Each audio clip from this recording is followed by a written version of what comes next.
అంతేకాకుండా తెలంగాణలోనే అత్యంత పెద్ద ప్రమాదం అని కూడా తెలుస్తోంది. సో చాలామంది కూడా చనిపోయారు, ఎంతోమంది గాయపడ్డారు. సో ఇక్కడ లోపం అయితే ఈ ఫ్యాక్టరీలో కనిపిస్తుంది, ఎన్నో లోపాలు, భద్రతా లోపం కూడా ఉంది. అండ్ అంతేకాకుండా ఎక్కడా కూడా తగిన చర్యలు అయితే తీసుకోవట్లేదు. యాజమాన్యం నిర్లక్ష్యం అయితే కొట్టించినట్లు కనిపిస్తుంది. ఈ నేపథ్యంలో అధికారులు యాజమాన్యం పైన ఎలాంటి చర్యలు తీసుకోబోతున్నారు, అసలు ఏం స్పందించారు వాళ్ళు, దీనికి సంబంధించి అసలు ఏం చెప్తున్నారు?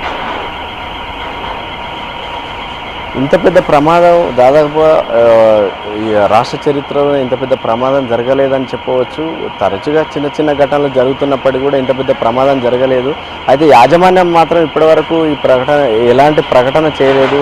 కొంత ఈ కంపెనీ వైస్ ప్రెసిడెంట్ కూడా చనిపోవడం జరిగింది ఈ ప్రమాదంలో. కాబట్టి మేము ఇంకా ఈ షాక్ నుంచి తేరుకోలేదని చెప్పడం జరిగింది. అయితే అధికారులు అటు ప్రభుత్వం మాత్రం ఎప్పటికప్పుడు సహాయ చర్యలు కొనసాగిస్తూనే ప్రమాదానికి సంబంధించి ఎలా జరిగిందనే విషయంలో ఉన్నత స్థాయి 5 సభ్యులతో ఉన్నత స్థాయి కమిటీని వేయడం జరిగింది. ఆ కమిటీ నివేదిక ఆధారంగా యాజమాన్యం ఎక్కడ లోపాలు ఉన్నాయి, ఎలా జరిగింది ప్రమాదం, ఎందుకు బాధ్యులు ఎవరనే విషయంలో కంపెనీ యాజమాన్యం మీద చర్యలు తీసుకునే అవకాశం ఉంది.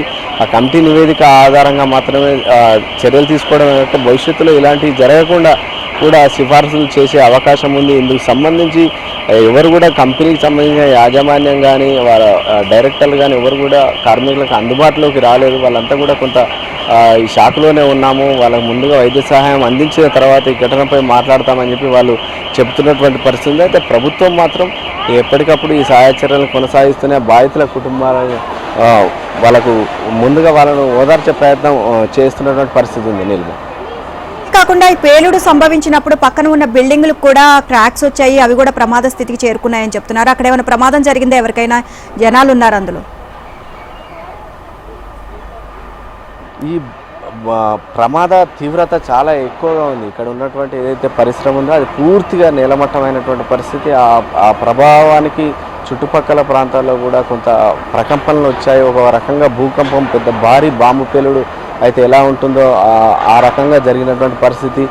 చుట్టుపక్కల కంపెనీలకు కూడా ఆ తీవ్రత ఉన్న పెద్ద పెద్ద రాళ్ళు కూడా వాటిపై పడినటువంటి పరిస్థితిని మనం చూడొచ్చు. ఆ రకంగా జరిగింది. అయితే దాదాపుగా 1000 డిగ్రీల ఉష్ణోగ్రత ఉత్పత్తి అయింది. ఆ కారణంగా పెద్ద సంఖ్యలో మరణాలు సంభవించాయి. అదేవిధంగా ఏదైతే బాయిలర్ దగ్గర ఉన్నటువంటి ఏదైతే ఫార్మా ప్రొడక్ట్స్ సంబంధించి తయారు చేస్తున్న క్రమంలో ఈ ప్రమాదం జరిగింది. ఈ ప్రమాదం జరిగిన సందర్భంలో ఇక్కడైతే ఎవరైతే ఎంతమంది ఉన్నారో వాళ్ళంతా కూడా తీవ్రంగా గాయపడడం జరిగింది. సుమారు 100 నుంచి 200 మీటర్ల వరకు కూడా ఆ ప్రమాద తీవ్రత ఉన్నటువంటి పరిస్థితి ఉంది. నీలిమ అండ్ అంతేకాకుండా వర్షం మళ్ళీ మొదలైతే కనుక సహాయక చర్యలు ఏమైనా ఆటంకం కలిగే అవకాశం ఉందంటారా?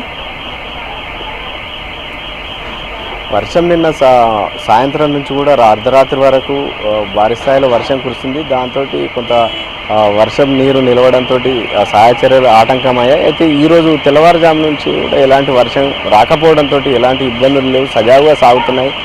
ఇప్పటికైతే వర్షం వచ్చే సూచనలు లేవని చెప్పి అధికారులు చెప్తున్నటువంటి పరిస్థితి ఉంది. నిరాటంకంగా సహాయ చర్యలు కొనసాగే అవకాశం ఉంది.